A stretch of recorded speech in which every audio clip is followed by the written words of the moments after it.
A scheduled news conference between President Trump and Ukrainian's President Volodymyr Zelenskyy at the White House this afternoon has been canceled. It's following a blow-up in the Oval Office. The two leaders had met to discuss ending Russia's war on Ukraine and a rare earth minerals deal between the U.S. and the war-torn country. Erica Brown has the latest from the White House. Tensions spilled over in the Oval Office between President Trump and Ukrainian President Volodymyr Zelenskyy during a meeting that was supposed to be about ending Russia's war with Ukraine. You're not in a good position. You don't have the cards right now. With us, you start having cards. But right now, you don't. Yeah, you're playing cards. You're playing cards. You're gambling with the lives of millions of people. You're gambling with World War III. You're gambling with World War III. And what you're doing is very disrespectful to the country, this country. The conversation turned contentious as Zelenskyy questioned Vice President Vance about Russia honoring any deal. What kind of diplomacy, JD, you are speaking about? What do you mean? I'm talking about the kind of diplomacy that's going to end the destruction of your country. Yes, but if you Mr. President, with respect, I think it's disrespectful for you to come into the Oval Office and try to litigate this in front of the American media. You should be thanking the president for trying to bring an end to this conflict. President Trump stepped in, telling Zelenskyy America saved Ukraine. You invited me if you didn't have our military equipment, this war would have been over in 2 weeks. In 3 days, I heard it from Putin. In 3 days. This is something maybe new. Less. In 2 weeks, of course, yes. It's going to be a very hard thing to do business like this. Again, I tell you. Just say thank you. The White House says Ukraine has been difficult to negotiate with for some time.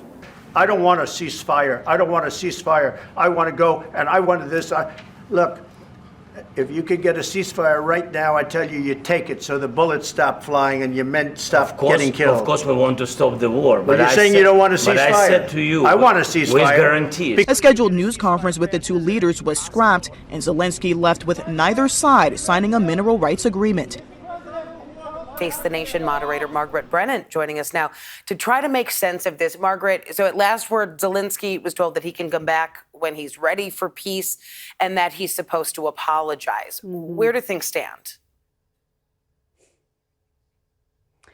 Well, this was a disaster for Ukraine, and it didn't get President Trump what he wants either, because that minerals deal that was supposed to be signed never came to fruition.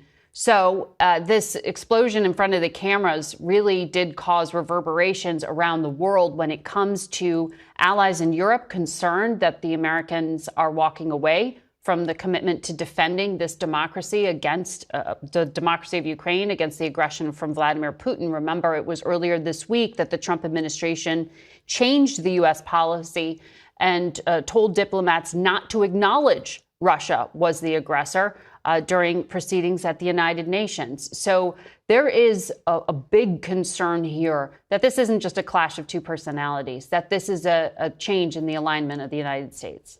And where could that lead?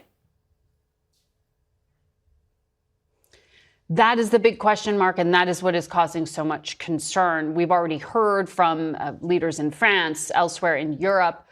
The top diplomat in the EU said the world needs a new leader when it comes to the free world because America's walking away. That's the kind of sharp reaction that we're seeing. There is also concern being raised about what this means in terms of America's commitment to other small democracies in Asia, for example, and defense of them.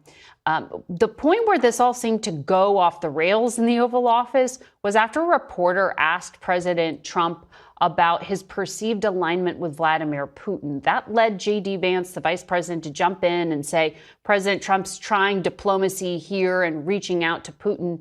And President Zelenskyy jumped in saying, I don't have a problem with negotiating with Putin. I did that in 2019, and then he violated the terms of the ceasefire and then went into talking about needing security guarantees.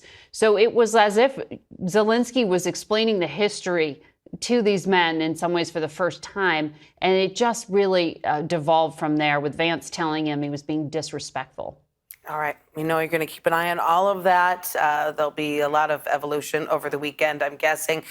But here in the U.S., meantime, we are still dealing with inflation, and the administration also considering slapping tariffs on a number of U.S. trade partners. You're going to have an exclusive interview with the U.S. Treasury Secretary. What can we expect on that? We will have an interview with Treasury Secretary Scott Bessent Sunday on Face the Nation. We want to talk to him about this office meeting where you could see the Treasury Secretary disappointed he didn't get that minerals deal he's been working on. But we also want to talk to him about the president's plan to roll out tariffs on European allies, on China, on Canada, on Mexico. What are those taxes essentially on those imported goods going to mean for the price that you pay at the store?